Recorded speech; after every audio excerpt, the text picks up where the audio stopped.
Morning folks, it's Rob here. Just have a little sip of my brew. Right, I'm just demonstrating how to start just your bog standard 2-stroke petrol strimmer.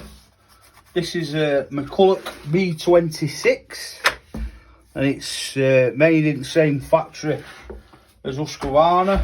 So all it is basically, from a cold start, you pump your primer up to 10 times underneath.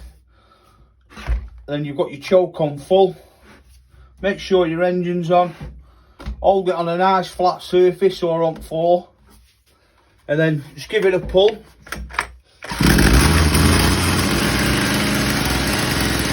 Let it warm up. As you can hear, it's warming up there.